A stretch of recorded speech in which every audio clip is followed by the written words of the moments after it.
asked for years, why don't you come back and ride? And it's like, where do you measure that risk? What's that risk worth? Yeah, I agree. And Mike Brown is going to measure his risk right here and going to mitigate that by getting a hole shot. That's how you start right there. If you can nail down a hole shot like that guy. Mike Brown, you were racing this guy. You're was he about a year older than you, maybe? No, he's just a skosh over a year. We were, I think Mike's 51, and I just turned 51. So, no, he's going fast. It's, but you can't let the old in, man. You won't get it out. If you slow down, you're not going to speed back up. Yeah, you're about a year older than I am. Your arch rival, one of our guys, Sean Dukes, lived in my neighborhood, so you guys kind of squared off a few times. Devil's Ridge, I remember that. It was one of the good ones at the regional. But back to this one. As we get into some plus 40 racing, Mike Brown was your hole shot award winner. That's bad news for everybody else.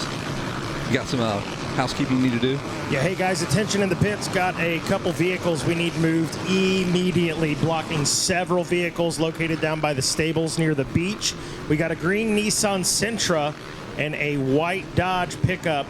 I think it Florida plates on the Nissan and didn't catch on the Dodge, but bottom line is, if that sounds like your vehicle, you're down by the beach, got to move it right away. Otherwise, we've got the equipment to move it for you. Thanks. Plenty of it. So we again welcome back Damon Bradshaw to the booth. Kevin Kelly will be bringing you this action, and showing them the fast way around right now is Mike Brown. Geez, the guy just does not quit, right?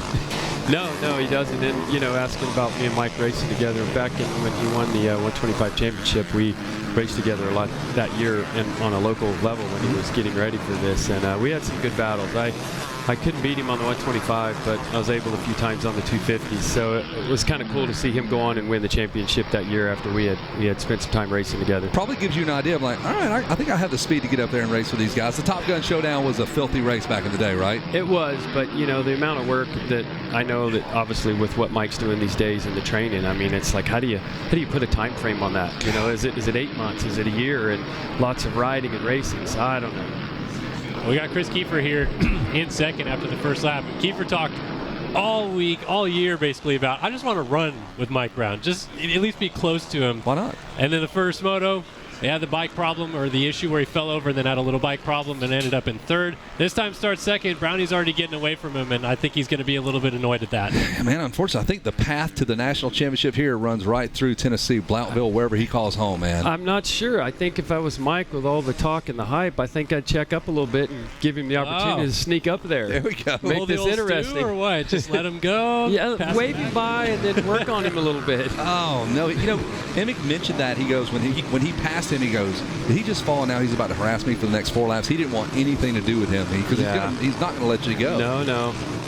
Yeah, Kiefer's got Robert Finch right behind him there on that 96 Yamaha. So a couple Yamahas going at it as they head out to Storyland, and going to see the 33 lead them through.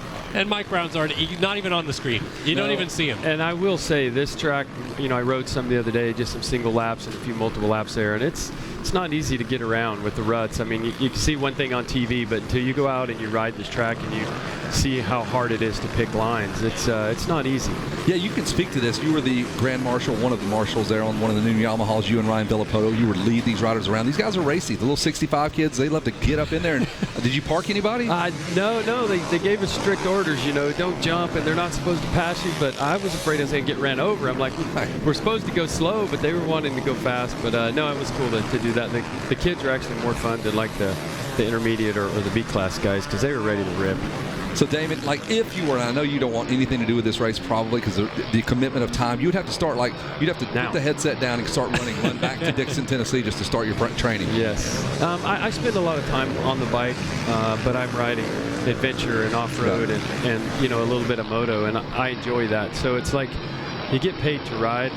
Where is that number that it gets paid to race and raise that risk? And whether that sounds selfish or not, I enjoy riding and doing the ride days and hanging out with the people. Yeah, you've done your tour. Yeah, you got nothing to prove. I have nothing to prove, but it does look fun, I got to say.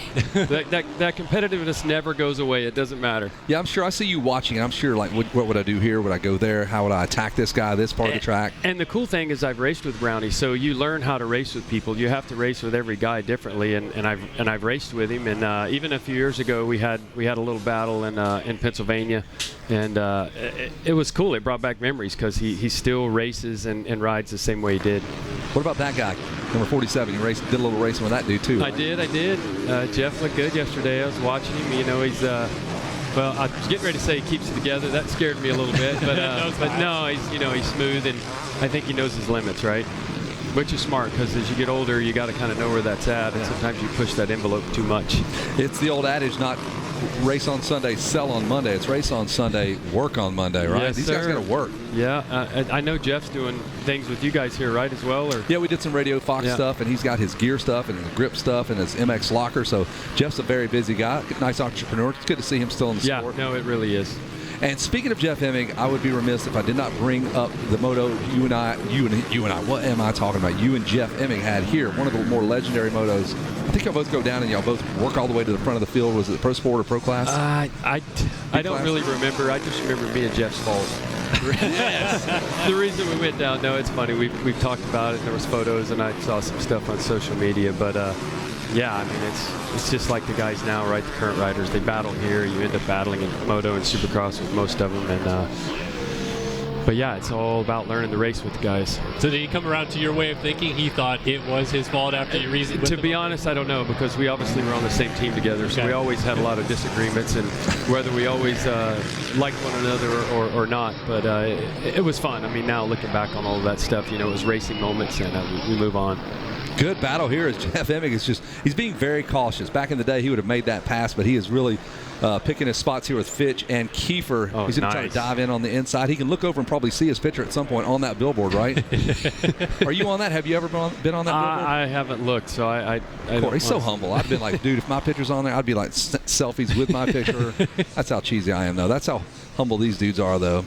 Yeah, well, Fro got around Kiefer. They both actually got around Kiefer that last lap, more or less, as Fitch moves up to second, and Emig now into the third place right there. Emig's been coming from the back, riding that two-stroke against all these big 450s, and he's given himself a lot of work this week. Yeah, that's a hard thing on the start, especially when they plow it like they do, before these guys go out. They just did. You are absolutely right about that. Emig working on Fitch. He said he's been working on that bike continuously since April to get it to run how he wants it. Like, he just started kind of getting serious in April to do this race. So Mike Brown got serious about this race about 9 years ago and has not. Right? A little bit of a head start. A little bit. There's something to gate drops too, right? Just getting consistent gate drops. It's like you can go train and ride as much as you want, but my whole look is you got to go racing. You really do. Yeah, they didn't have the training facilities and all that stuff. What did it look like back in the day for you? Just go find some piece of raw dirt, go put some laps in, or? I tried to do a little bit of everything. I never had a trainer, so I just tried to come up with what I thought would work. And Ricky Johnson back in the day made the comment about just spending as much time on the motorcycle as you can. So I tried to do that, whether it was on the track or it was playing or it was hill climbing. Damon Bradshaw again joining us in the booth as we watch Chris Kiefer now coming under the attack, I believe, of Dennis Stapleton on the Honda now. So Kiefer, not been an easy go, man. It's a SoCal war out there right now as Staple closes up on him with that bright orange helmet. Kiefer's not going to be too thrilled if Staple gets by him. It's one thing if Brownie walks away from you. I think he's a little different when the local guy gets by. You travel 3,000 miles and you still end up racing the same guy. You guys are hard on him. I mean, back in the day, though, wasn't there one guy you always wanted to beat one guy that annoyed you? You definitely raced other people harder than you did other guys, for sure. I'm only hard on one because I work with him, so I can be hard on him. I give him a little bit of a tough time. And to me, it's a little easier to accept all that as you get older. Yeah. You can't beat up on the young guys too bad. Well, he was pretty tough on himself after the first day of racing. He said that he shouldn't have even been out there, but his son carried the flag for him, did pretty good on the first day. And now Kiefer, you can see he's squaring corners off, trying to figure out a way back around Stapleton here. And he might have done it on the inside there, and we're watching Emig and Fitch go at it too. Yeah, Kiefer did get back around Stapleton, and Emig is trying to close that gap down on Fitch. 23 seconds behind Mike Brown. Little bit of a gap for our race leader. Mike Brown going to try to hop in the Guinness Book of World Records, it sounds like, to be the oldest man to race a national. What, 52? How old was Dowdy when he did his? Wasn't 52, right? Yeah, I don't remember. I remember when that was going on. I did hear some people talking about that. He says he wants to eclipse the all-time win record, which will require this year and next year, and then after that he wants to go do a pro national, so that would put him at 52-ish. So okay, I would say you go do that thing now, right? While you're sooner than later. I mean, Father Time's undefeated, man. You ain't going to get any faster, but I say that, and this dude seems like he's gotten faster. I think so. It's like watching him ride here. He definitely looks, to me, I think he looks stronger. Now, competitive spirit inside of Mike Brown. when his wheel almost expired in that first moto, I believe it was senior 50 plus. Emick beat him by 30 seconds. Is he trying to do that to Jeff Emick now? He's trying to say, you know what, let's flip the tables. I'm going to beat you by 30 seconds straight up. I think he knows in his mind he's got these guys handled. But it would be cool to see him, not go down, but get a bad start and watch him have to work for a good 15, 20 minutes. Dude, you're talking like an announcer now. It would be cool to watch. I love when you guys get bad starts. I pray for you to get crappy starts because I know you're going to work and make it fun for everybody else. Exciting. Hey, well, speaking of Blue Crew, you guys got some stuff going on in the pits. I know you're doing your Blue Crew Invitational again. I think we're going to Lazy River. Are we going to a second location this year as well? I think Glen Helen as well. Glen Helen, East Coast, West Coast. Very cool. Yep. So I'll be at the one at Lazy River. Yep. I think I have something else going on the weekend of the other. But yeah, we're doing more and more of the Blue Crew stuff, and then also on the adventure side with the Yamaha Tenere 700. Man, you got a lot of fun stuff. You live a charmed life. You went from racing Supercross to jumping monster trucks. Now you're a Blue Crew advocate, just living in Idaho. Yeah. Man. I live in Idaho. No, I'm super happy to be working with Yamaha again, and it's cool because I get to do lots of different events. It's not like I do just one thing, so it keeps it interesting, or I'd be bored. Not boring right here. We're watching 47. Jeff Emick try to run down Mr. Fitch, and he is just not going away. I wonder if he's just trying to wear him down a little bit. The crafty veteran move, just wear the old guy down. He's staying out of the roost. Yeah, you're right. You're absolutely right about that. Now, have you had people come up to you and tell you about a race that you weren't even at? Man, you remember that in that European race you were at, and you did this? You're like, nah, I wasn't even there. Never made it there. There's a period of time in my career that was a complete blur to me. I remember the beginning very well and the end, but in the middle there was probably 3 years there that it takes a lot of refreshing. That sounds like my youth and my college years, I'll be honest with you. Yeah, and it wasn't from partying. It was just sheer like being young and things going so fast. I have to, and people get a kick out of it when I ask, but I'm like, I'm honest. I do remember those first couple of years, but stuff in the middle, I don't. Now, in the middle stuff, was that, you think, because of the grind of it all, and you just, I don't know, maybe got a little bit tired or monotonous with it? I don't know. I just think it was so fast-paced, and there was one thing I never said no when it came to doing whatever. You know what I mean? I didn't leave a lot of. Brian Lundis used to say, you got to leave some pie for yourself, and I never left. But I wouldn't go back and do it any different.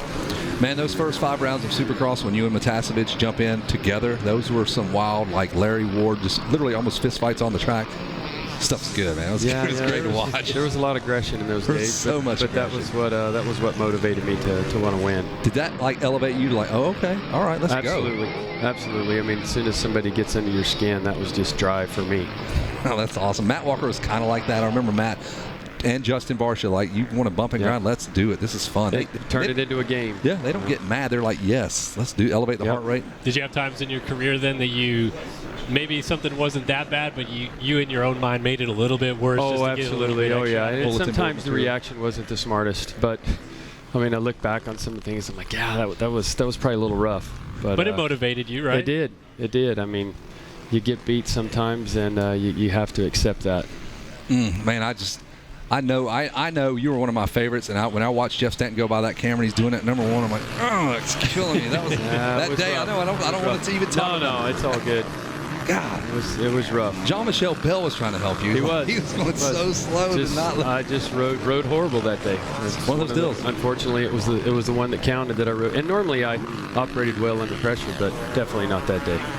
Yeah, we're talking about the rough day. Was it 94 LA Coliseum? You don't even want to. I don't know the year. I know it was LA, but I don't know what year. Dusty, it was a day race. It was weird. It's just one of those odd deal, man. Yeah, it's in the middle. Doesn't remember. That's the way psychological trauma usually happens like that. It's hard. You don't want to get rid of that. Yeah. Jeff Emick is just tucked in behind Mr. Fitch. Yeah, they're working through a little bit of lap traffic here, and it seems like Fitch was able to get through that group a little bit better. So maybe finally a little breathing room. And it's usually a little easier for the second guy, but that's not the case right here. Yeah, you're right. He's normally the blocking fullback. He makes a hole for that running back and punches a hole, and didn't really work for him. I mean, we've been talking for like 15 minutes straight, and these guys still have 5 more minutes to go. It's like, it's tiring. Yes, it is. Our running order: Mike Brown, Robert Fitch, Jeff Emick, Dennis Stapleton, Shane Kelleher got around Chris Kiefer. He's now back to 6th. Michael Mitchell, Robbie McQuarrie, 55 of Christopher Hunter in 9th, with Michael Stevenson rounding out our top 10. And it's just the battle that keeps on giving. Jeff Emick a late charge from Jeff Emig. I mean, how many times have you heard that over the years? He's going to have to go back to work, though. He's lost a few seconds. All those guys turning a 2:08 on lap number 7. How much time do we have left? We have 5 minutes. Okay, right there. So I see it there. this little screen's cool. If you look on the side there, it's got a +7 and a 4. That's how many guys they passed or been passed by. So Got it. a lot of cool information there. That guy's passed 5 guys. Shane Kelleher has moved on up into 4th. So Kiefer has dropped a spot into the number 6 spot. Do you liken yourself to like the? And you're probably going to say no, but I find you and Bob Hanna very similar in just how you approached racing and just. I obviously I watched Bob and I knew him at a young age, and I feel like you're right. Obviously, I didn't have the success that Bob did, but I definitely learned a lot from him and had trained with him. And when you do that and you're around somebody, you start thinking like him. So he's still pretty surly right now. he is. It's funny. I've spent a lot of time with him flying, which has been quite a few years ago, and you'll run into people and they'll still say, he's a prick, and I'm just like, that's Bob Hanna. I mean, is there anything else to say? He can be that if he wants. You either like him or you don't.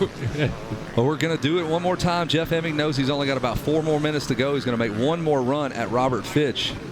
Fitch only got about a second or some change here. There's Fitch. You see him.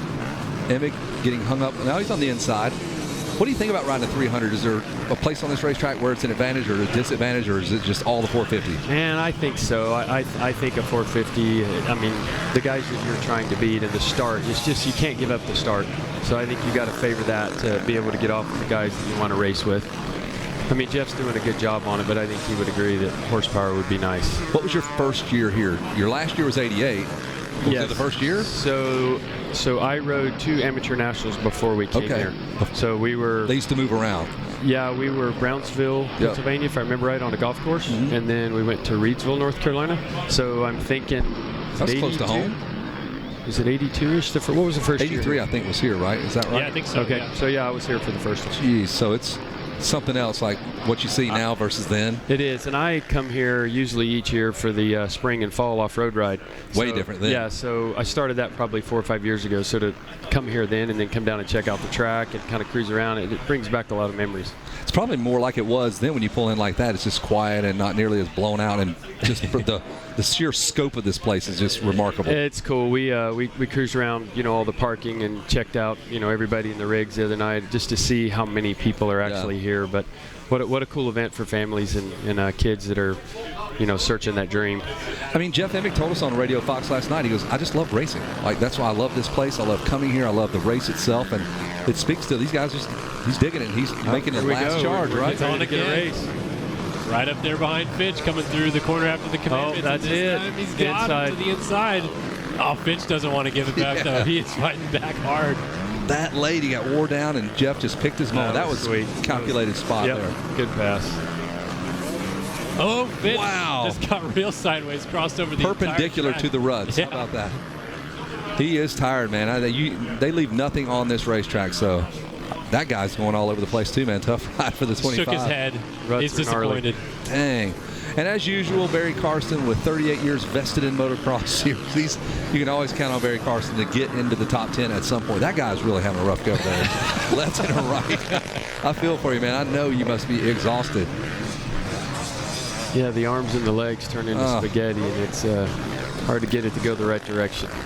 You are so tired from holding on. Our white flag is out right now. I think Brownie already went through in the lead.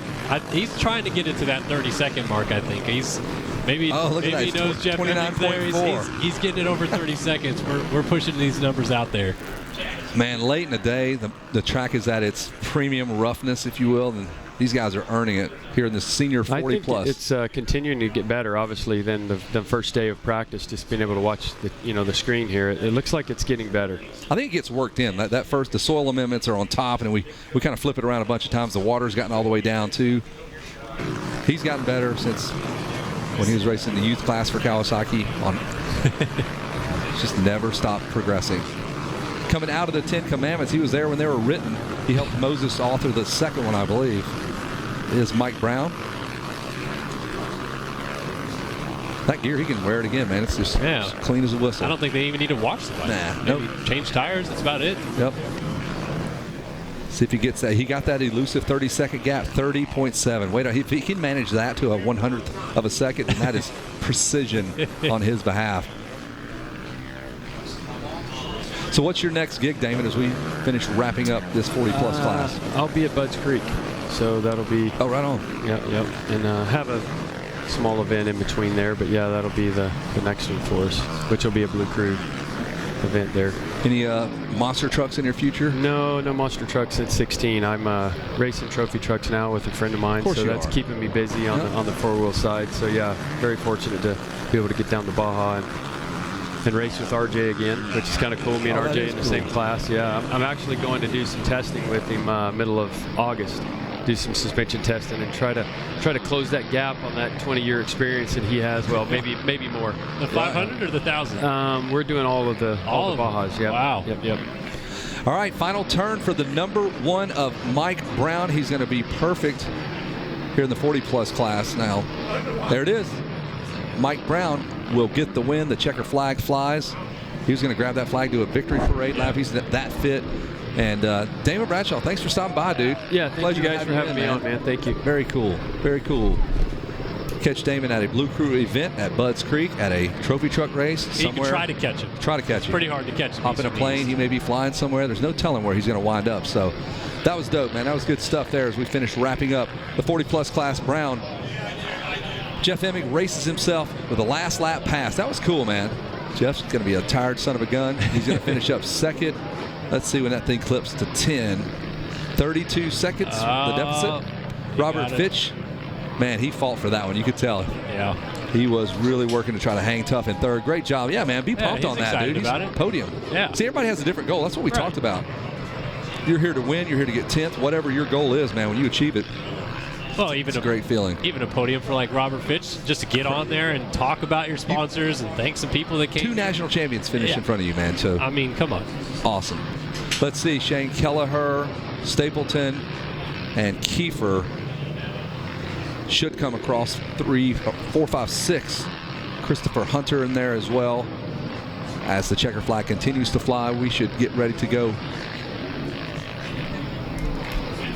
Landon Pepper delivering some, look at this. What is this, like salmon bites? Probably. Is that what he said? Landon Pepper, what is it? What is it? He shut us down. There it is. All right, caught it himself, prepared it himself. Landon peppered in the house. You know it's delicious. Thanks, man. Yeah, we good stuff. It, brother. Great riding out there, dude. The gas man in the schoolboy classes, I believe. And the checker flag continues to fly. We will get ready to toss it down to our podium. Sure who's on the podium. I think it's Zach again. Kurt Busch in the house here. Yeah. And Damon Bradshaw, they're just talking racing and whatever. It's a who's who of legends up here. Correct. You know? And I am not one of them. I'll probably step off the mic and let Megawatt handle this one. Megawatt, we're going to put you on the 1s and 2s here for Kurt Busch. This is your deal, bro. No, you're in, bro. You got it. Okay. Well, I will help you. But Mike Pelletier, is that legal by the AMA? Are we legal to do that? All right. Good deal. All right. What's that? I got no tax. Okay, we're getting ready to go down to the podium. Zach has our number 1 man. Mike Brown. Zach, take it away, buddy. Hey, thanks, guys. Yeah, I'm down here with Mike Brown. Mike, we kept 2 wheels in this one, and you bring home the number 1. You got the Stasic Holeshot Award as well, and then there's the gold medal. Put your hands together for the number 1.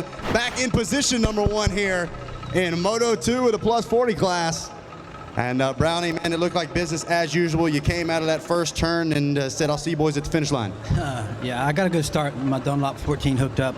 You know, I think a lot of people went against the paddle tire maybe, but the start's crucial on this track. It's rough out there. It's hard to pass. And if you don't get creative, it's hard. So my Dunlop got me out the gate, and I got the whole shot there. But it's just great being out there. The track was, for me, that's probably the roughest I've ridden this track. It got hard packed, square edge. The ruts got really a lot of holes in them. And I think tomorrow, if the rain don't hold off, we need to make a few bike changes. And yeah, I wasn't happy with my riding, but we'll get it again tomorrow.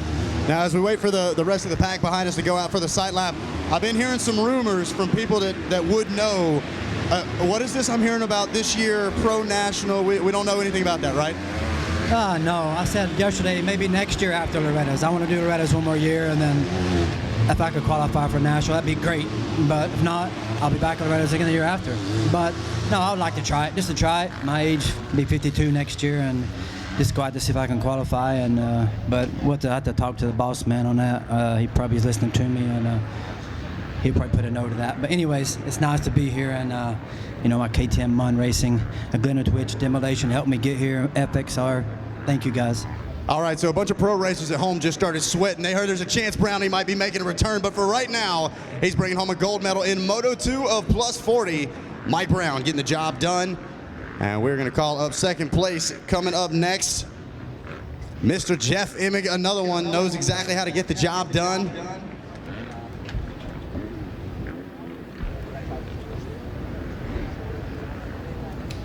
And here he comes, making his way to the podium. Ladies and gentlemen, please put your hands together for Jeff Emig grabbing second place here in Moto 2. Love the sportsmanship that I see, all from 50 shaft all the way up to plus 50. Here in the plus 40 class, everybody just happy to be out here.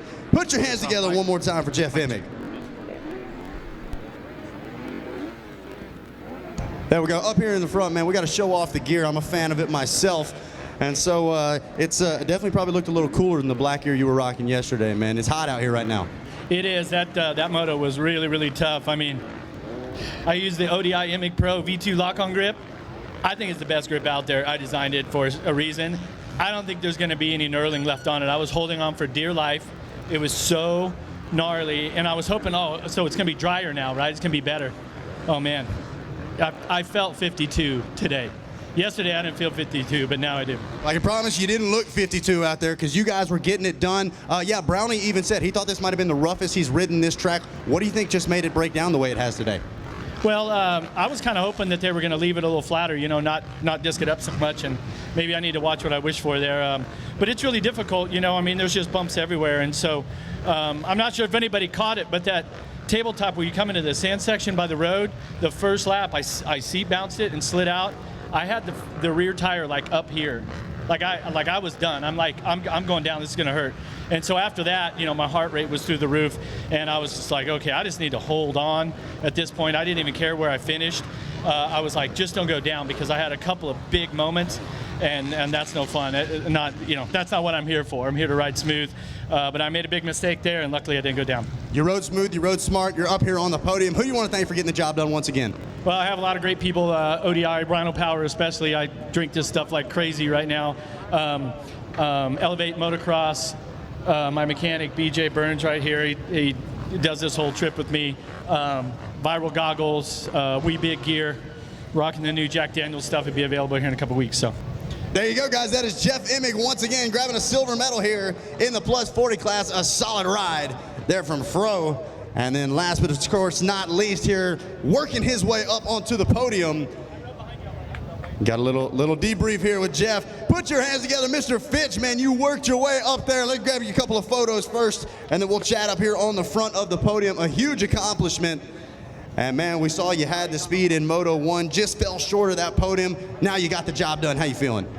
Oh man, I feel great. I'm a little hot, little winded, I'm not gonna lie. I literally rode 3 times before I came here from regionals, so I did myself no favors whatsoever. I just relied on 30 plus years of riding and held on tight. The Fitch Racing suspension, the new setup we have in it, like it just soaked the bumps up. It was more so just me feeling the pressure from Jeff the whole time. Once I made my way past Kiefer, it was like just charged towards Brownie and see if I couldn't put any time on him, and there's no way, that guy's an animal. But I couldn't do any of this without my wife and my family. All 4 of us making it here for the 2nd year in a row is incredible. I got a lot of bike work to do, so it's minimal hours of sleep, and no excuses though. They literally beat me, and Jeff